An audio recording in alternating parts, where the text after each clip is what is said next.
Thank you, Evans. And thank you, brothers and sisters who are available online with me tonight. I'm going to teach on a mother and son who live fearless lives, Hannah and Samuel. And before I get into my teaching, I just want to give you a quick overview. Most of you probably are acquainted with this story, but you remember that Hannah's husband would go to Shiloh every year, and he would do offerings. Well, he had two wives. He had Hannah and he had Peninnah. Peninnah had children. Hannah did not have any children. Her womb was shut up, and she was barren. So Peninnah used to always make fun of Hannah, and Hannah felt very, very bad about this. And I remember one time they were getting ready to go up. Hannah would not eat nor drink. And her husband asked her, "Well, why won't you eat or drink? Am I not more than 10 sons to you?" But she was so grieved because she wanted a male child. And during this time when they fasted and they went to the temple, she just prayed and prayed and prayed, and her mouth moved without any words coming out. And Eli, the priest, saw her and he reprimanded her because he thought she had been drinking. And he was reminding her it was too early in the morning for wine. And she reminded him, "No, I'm not drinking." She reminded him that her heart was grieved because she wanted a child. So Eli reminded her to go her way and her wish would be fulfilled. Well, she went back home, she conceived, and she had a child, Samuel. And she said, "I will loan him to father all the days of his life." And every year after that, they went up, but Hannah would not go up until he was old enough to be weaned. And she took him up and she presented him to Eli to remain there in the temple. Every year after that, she made him a coat and she took it up there, but she left him there. Those of you who are mothers can imagine what it's like to have, you've wanted this child so long. Father finally granted your wishes. And now at the weaning time, you have to separate from him. I'm not sure he even understood what was going on. And you placed him in the hands of the priests.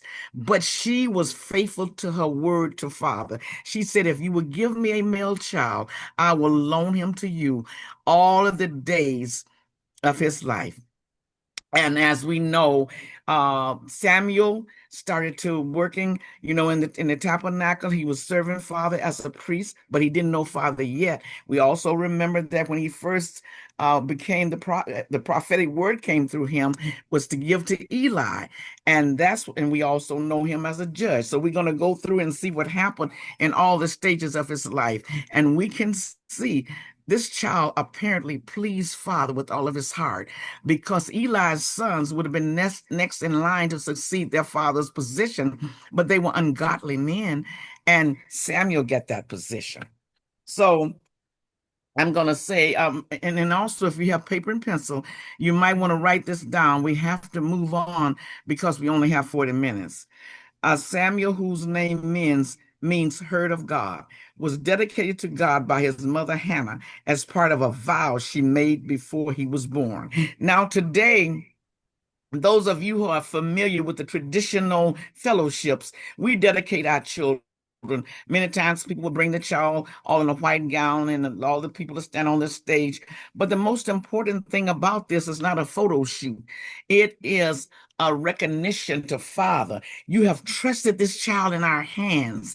And today we offer him up to you for you to do for him as you see fit. Whatever the gifts and abilities that you've given him, we want those to be manifested. And then the child is placed back in the arms of the parents, and the parents are charged to live the life of Yahushua in front of that child. That home should be a loving, warm home where that child is disciplined and taught to follow Father. And I'm not sure that's always the case. In many cases, it might be that we just want a photo shoot. And I'm not being critical. I can't say that that is the issue. But I am saying dedication is very, very important. It's not just a photo shoot. Yes, grandmama and the spiritual mom and daddy come and you're all decked out. That is wonderful. I don't know if there's many people who love photographing other people and being photographed more than I do. However, I realize this is a serious undertaking that we're doing here. And we look in Samuel 1:11, and we see Samuel chapter 1, verse 11. And she vowed a vow and said, O Lord of hosts, if thou wilt indeed look on the afflictions of thine handmaid and remember me, and not forget thy handmaid, but will give unto thy handmaid a man child, then I will give him unto the Lord all the days of his life, and there shall no razor become upon his head. God granted Hannah's request, and true to her promise, Hannah dedicated Samuel to the Lord. After Samuel was weaned, likely around the age of 4, he was brought to the tabernacle to serve under Eli the priest. And we can look at 1 Samuel chapter 1, verses 22 through 25. And as I said, you can just write them down if you would like to go back later and check it. And I will make this teaching available so you can go back over it. It says, verse 22, but Hannah went not up, for she said unto her husband, I will not. I will not go up until the child be weaned, and then I will bring him, that he may appear before the Lord, and there abide forever. She was bringing her child to leave him in the temple with the priests and to be there forever, never to take him home. And can you imagine in our day, a child would cry for mom, cry for daddy to go home with them? This child apparently was a very special child, a very handpicked child with a special gift from Yahuwah. And Eli said unto her, do what seemeth good. Tarry until you have weaned him. Only the Lord established his word. So the woman abode and gave her son suck until she weaned him. And when she had weaned him, she took him up with her with 3 bullocks and 1 ephod of flour and a bottle of wine, and brought him unto the house of the Lord in Shiloh, and the child was young. And so you see, this is the thing back then. She had weaned him. We don't do that today with the bullocks because we don't do the animal sacrifice and that kind of a thing. But it's important to realize that she made preparation for this child to come, to remain, to stay, to be in the Father's house all the days of his life. Traditionally, the sons of the priests would succeed their father's ministry. However, Eli's sons, Hophni and Phinehas, were wicked in that they were immoral and showed contempt for the Lord's offerings. And that is at 1 Samuel 2:17. So they cut themselves out of blessing. Can you imagine cutting off what would be yours because you're evil and you have no respect for the word of Father? And this is why they lost their blessing. They lost their priesthood. And this is in second chapter of 1 Samuel and the 17th verse. And wherefore through the 17th and 22. Verse number 17, wherefore the sin of the young men were very great before the Lord, for men had whored the offering of the Lord. And 22 says, now Eli was very old and heard all that his sons did unto Israel, and how they lay with the women that assembled at the door of the tabernacle of the congregation. And he said unto them, why do ye such things? For I hear of your evil dealings with all this people. Nay, my sons, it is no good report that I hear ye make the Lord's people to transgress. If one man sin against another, the judge shall judge him. But if a man sin against the Lord, who shall entreat for him? Notwithstanding, they hearken not unto the voice of their father, because the Lord would slay them. And we know in another passage that Father warned Eli because Eli had placed his sons before him. We're so thankful when Father blesses us with children and allow us to be parents to raise that child up for him. One of the greatest vocations, I believe the greatest vocation in the world, is to be a parent. But you never can make anything greater than him, because remember, Father said, thou shalt no other God before me. And the first commandment, we must love him with all of our heart, mind, and soul. We can never take our children and not discipline them because we're afraid of hurting them. Now, I'm not making this up on Eli. I don't know what his reasons were that he didn't tend to his sons. I don't know in that day if he would have been able to fire them and bring somebody else in. I don't know any of that, but I do know Father warned him that he put his sons before Father, and we can never, ever, ever, we can never, ever have anything that we put before the Father. Um, and at the time when the prophecies were rare, Samuel heard the voice one night saying, Samuel, Samuel, Samuel. And so Samuel went to Eli because he thought Eli had called him. And Eli said to him, no, not my son. When you hear it the next time, say to the Lord, I am here. And Samuel did that. And Father gave Samuel, he says, speak, for your answer is listening. And we're going to look at First Samuel, the third chapter and the 10th verse. uh, Third chapter and the 10th verse. And Samuel told all the words of the Lord unto the people that asked of him. No, that's 8. That's wrong. It should be 10, 9, 10. Okay. So just as Father had told Samuel, his sons were taken out. In verse number 10, wait a minute, chapter 10, chapter 3, I was in the wrong. Chapter 3, verse 10. And the Lord came and stood and called as Samuel at other times, Samuel, Samuel. Then Samuel answered, speak, for their servant heareth. And the Lord said to Samuel, behold, I will do a thing in Israel, at which both the ears of everyone that heareth it shall tingle. In that day I will perform against Eli all things which I have spoken concerning his house when I began, and I will also make an end. For I've told him that I will judge his house forever for the iniquity which he knoweth, because his sons made themselves vile, and he restrained them not.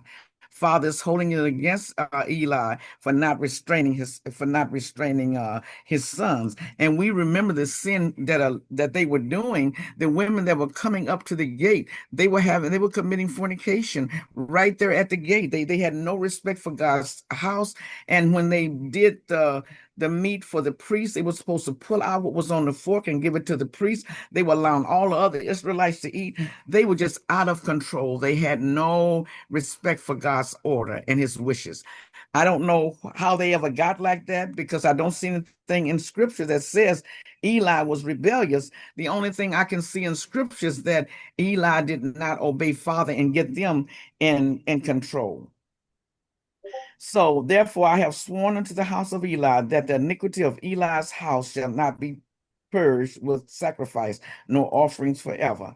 And that's verse number 14. 15. And Samuel lay until the morning and opened the doors of the house of the Lord. And Samuel feared to show Eli the vision. Then Eli called Samuel and said, Samuel, my son. And he answered, here am I. And he said, what is the thing that the Lord has said unto thee? I pray thee, hide it not from me. For God do so to thee, and more also, if they hide anything from me of all the things that he said to thee. And verse 18, Samuel told him every whit, and hid nothing from him. And he said, it is the Lord. Let him do what seemeth good. Now, this seems to me like Eli was just giving up. After someone tells you that Father is unhappy with you, and you said, well, it is the Lord. Let him do what seemeth good. And Samuel grew, and the Lord was with him, and did let none of his words fall to the ground. And all Israel, from Dan even to Beersheba, knew Samuel was established to be a prophet of the Lord. And the Lord appeared again in Shiloh, for the Lord revealed himself to Samuel in Shiloh by the word of the Lord. So what we got to understand is that when Father has called and anointed you to do something, you have the option of being obedient and not being obedient. I can't see in the scripture specifically where Samuel seemed to have um, a calling where he just answered and said yes. His mother's vow, it seems, placed him in that position. And once he got in that position, he just did what he was supposed to do. He followed the rules, he followed the order. And I'm pretty sure he loved Eli, probably like a father. And it hurt him. He did not want to tell Eli that he was going to lose his sons and everything was going to go downhill because Eli had been disobedient. So that goes to show us whatever we have, we must always examine it and make sure nothing comes before Yahuwah. He must be first in our minds and everything else. And look at Samuel. He started off as a priest. He was ministering in the house of Father. He didn't know Father at the time, but he had that encounter. And I wonder how many of you have had an encounter with Yahuwah. I have had an encounter, and I can tell you that is something that is eye-opening. I can remember going before him and whining about how I was being mistreated. I had been mistreated, and he snatched back the covers off of my face and showed me myself. And I repented. I repented and asked him to forgive me. Because a lot of times we might think that we are 100% right. You know, we're not doing these obvious things that people can see, the fornication, the getting drunk, and all those things, and going to the club. But we have bitterness, we have hate, unforgiveness in our hearts. Whatever is there that is unpleasing to Father, it has to be removed. Hatred cannot become your idol. Unforgiveness cannot become your idol. Just like we say we don't want food to become our idol, alcohol, or these other things. When you nurture and hold on to hate, it becomes your idol. But we see now what happened to Samuel. He lived a life before Father. He had his prophetic saying right there with Eli. He told Eli what Father had said. So that he was a prophet. We know he went on to be a judge, and we know he was a good judge. Remember, he warred and he mourned for Saul, and he tried to straighten Saul out. But at the end, when it was time for him to retire, he turned his ministry over to his sons. And it did not work because the elders did not like his son's way of doing things. They were greedy. They were not like their father. And that's when they started begging for a king. And we know what Father said. He had always been their king. He had always spoken through the judges and through the prophets. And he wanted to be their king, but he gave to them what they wanted and what they asked for. So many times Father will let us go. He will let us do what we want to do. He won't stop you, but he will lovingly remind you, this is not my will for you. Now, when looking back over the summary, we look at Hannah. She started out being criticized because she did not have children like the other wife did.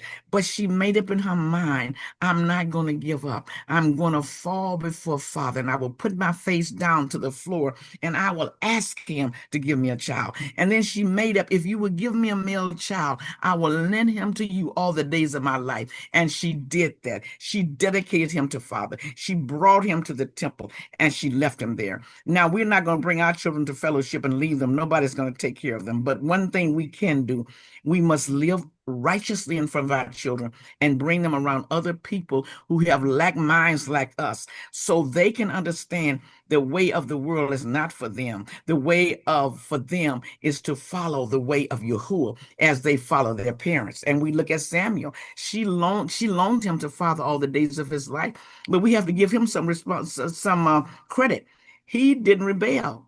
He went from serving in the temple when he didn't even know Father until being a prophet, being a judge. And when he retired, he went out with dignity as a man who had lived the life that Yahuwah organized for him.